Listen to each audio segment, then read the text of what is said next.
Hatak na naman ang ulan sa bubong ng bahay. Di maiwasang gumawa ng di inaasahang bagay. Laklak ng laklak ng bir na magdamagan, may kahirapan at di maiwasan. Mabuti pa kaya matulog ka na lang at baka sumakit ang tiyan. Ang araw ko'y nabubusisi, ako ang nasisisi, bakit ba sila ganyan?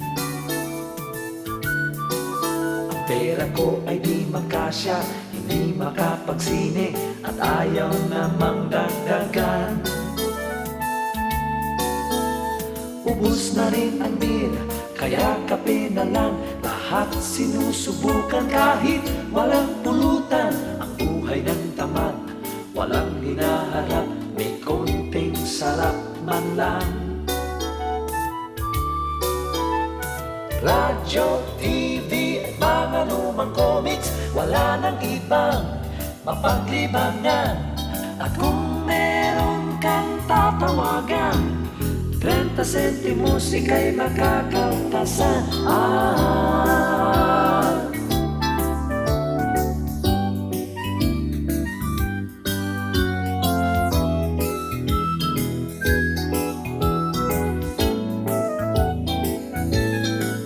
Umiindak ang paa sa kumpas ng tugtuging bago,